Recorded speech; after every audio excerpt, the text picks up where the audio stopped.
आपका भी जब घर में झगड़ा हो किसी का, तो आपसे मेरी प्रार्थना है कि उस झगड़े को रोकने का प्रयास कीजिए। रिश्तों में कैंची चलाने से पहले सुई चलाना चाहिए। कैंची चलती है तो क्या होता है, एक का दो, और सुई चलती है तो दो का। हाँ, रिश्तों में कभी कैंची ना चले, रिश्ते में जब चले सुई बन करके जोड़ने का काम करना है, कैंची बन के तोड़ने का काम। पति पत्नी का झगड़ा है तो माता पिता को, सास ससुर को मिलजुल करके पति पत्नी में सुलह करानी चाहिए। लेकिन आजकल के लोग सुलह कराने की जगह और पति पत्नी को भड़का देते हैं।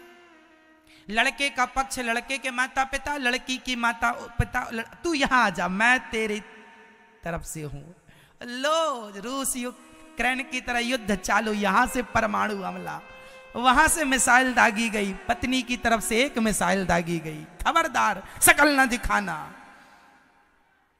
तो पति की तरफ से परमाणु दागा गया, अपने बाप की बेटी है तो वापस मत आ जाना। लो भैया, महाभारत चालू। जरा से तुम्हारी ना समझी, जरा सी मूर्खता के कारण। इसलिए जब भी महाभारत की स्थिति बने तो पहले शांति का प्रस्ताव होना चाहिए। महाभारत युद्ध के पहले भगवान कौन सा प्रस्ताव लेके गए मेरी मां? जोर से बोलो मैया। तो आप लोगों में भी जब झगड़ा होगा तो पहले कौन सा प्रस्ताव आप लोग रखते हैं कि नहीं? शांति प्रस्ताव रखते हैं कि नहीं? पति पत्नी का झगड़ा हो तो पहला कौन सा प्रस्ताव? किसकी ओर से? किसकी ओर से? अब मैं बताता हूं किसकी ओर से। यदि पति पत्नी में झगड़ा हो और यदि पति ने पत्नी को सॉरी कह दिया तो मैं मानता हूं कि यह पति बहुत समझदार है। और पत्नी ने सॉरी कह दिया पहला, जो पहला सॉरी कहेगा, जो अपनी गलती स्वीकार करके और उस गलती को भूल जाए, अरे गलती नहीं है तो भी तुम्हारी पति पत्नी है, काहे झगड़ा कर रहे हो, जो आदमी पहला सॉरी बोलेगा वही उस घर में सबसे बड़ा समझदार माना जाएगा, और जो बाद में सॉरी बोलेगा वो उस घर में सबसे बड़ा मूर्ख है। अब बताओ, लड़ना झगड़ना अच्छा है कि शांति के प्रस्ताव से जीवन भर रहना अच्छा है? बोलो क्या सही है? छोटी छोटी अकड़, छोटा छोटा अहंकार लिए आदमी लड़ता रहता है। पति पत्नी के झगड़ों में महीना बीत जाता है जबकि कोई बात नहीं है। इसलिए मेरी मां, इन बातों में कोई दम नहीं है। भगवान शांति दूत बन के गए। आप भी शांति प्रस्ताव अपनी ओर से रख लो, समझदारी का परिचय दो। सामने वाला मूर्ख है तो उसे मूर्ख रहने दो, तुम तो समझदार हो। बाल्टी कुएं में जब उतरती है ना तो उसे भी जरा झुकना पड़ता है, तब वो पानी लेके आती है। यदि बाल्टी कुएं में जाए और खड़ी ही रहे, ऐसे बाल्टी खड़ी रहे, तो क्या भरेगी?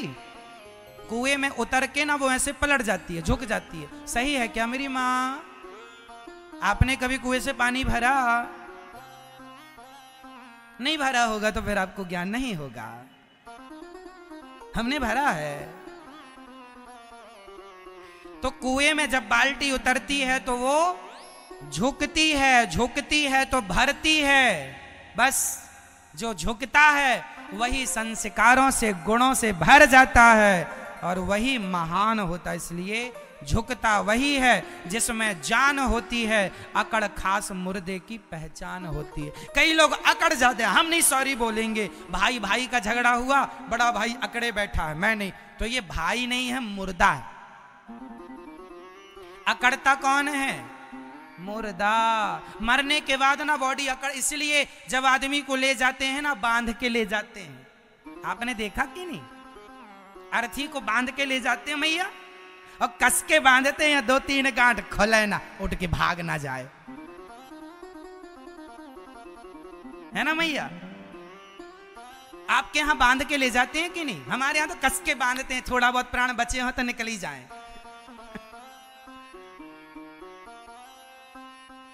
तो रस्सी से कस के बांधते हैं। काहे बांधते हैं? अकड़ू है ना, बड़ा अकड़ू, अकड़, मुर्दा अकड़ जाता है, पड़ा पड़ा बैठ जाए ऐसे इसलिए बांधते हैं। समझो, अकड़ तो मुर्दों में होती है, अकड़ तो जोर से, अकड़ तो मुर्दों में होती है। आप जिंदा हैं इसलिए झुकना सीख लो, जिंदा ही झुक सकता है। अकड़ तो मुर्दों की पहचान होती है, जीते जी अकड़ा तो ये वो मरा मुर्दा है, ये जिंदा मुर्दा है। इसलिए अकड़ नहीं। अच्छा, मुर्दे के संग बहुत सारी चीजें सीखने जैसी है। सुनो, हमारे यहां जब मुर्दे को ले जाते हैं ना तो रास्ते भर बतासा, कहीं मुरमुरा, कहीं मखाने। किसी क्षेत्र में बतासा फेंकने की परंपरा है, कहीं मुरमुरा और कहीं मखाना। आपके यहां भी इनमें से कोई एक ही परंपरा होगी। मुर्दे को ले जाते हैं तो संग में क्या फेंकते जाते हैं? जब बोलते ना राम नाम सत्य है तो पीछे से मुर्दे के ऊपर मखाना या मुरमुरा, मुरमुरा मतलब भेलपुरी जो बनती है ना उसकी कुछ, वही मुरमुरा होता है, चावल का बनता है। मखाना भी या बतासा। आपके यहां क्या फेंकते हैं? बतासा फेंकते हैं, मखाने फेंकते होंगे। चलिए, कुछ भी आप समझो, सब जगह की अपनी अपनी मान्यताएं परंपराएं, पर फेंकते जरूर है। एक सज्जन ने हमसे पूछा, महाराज जी ये मुर्दे के संग बतासा क्यों फेंक रहे हैं, मखाना? तो तीनों का गुण एक सा होता है। सुनो, मखाना भी फूला होता है, फूला ऐसे। मखाना मुंह फुलाए रहता है कि नहीं? और बतासा भी फूला होता है, उसको ऐसे मारो तो पिस जाता है, फूला रहता है बतासा। और मुरमुरा भी ऐसे ही फूला रहता, मुरमुरा। चलिए, तो मुर्दे के ऊपर ये इसलिए फेंके जाते हैं, दुनिया वालों देख लो, सारी जिंदगी ये भी फूला फूला घूम रहा था। एटीट्यूड, अहंकार में फूला, मैं ये, मैं वो, मैं फलाना हूं, मैं डिमका हूं, मेरे पास गाड़ी बंगला। और अब देखो कहां गई इसकी अकड़। अब बोल, पड़ा है, अब बोल, कुछ नहीं बोल रहा, पड़ा। तो जैसे मखाना पिचक गया, मुरमुरा पिचक गया, बतासा पिचक गया, ऐसे इसका घमंड भी पिचक गया। देख लो दुनिया वालों, करो तुम भी घमंड, तुम्हारा भी फेंका जाएगा एक दिन बतासा, वो भी पिचक जाएगा। तुम्हारा घमंड ज्यादा दिन का नहीं है, इसलिए अभी मिटा दो। सही है। एक चीज और फेंकी जाती है मुर्दे के ऊपर, पैसा। हमारे यहां सिक्के फेंकते हैं, 2 रुपए, 5 रुपए, 1 रुपए। पहले चवन्नी और पहले पंजी फेंकी जाती थी।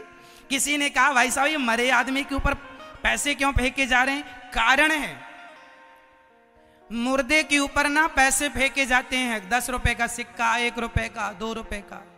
क्यों फेंका जा रहा है? अरे भाई मुर्दे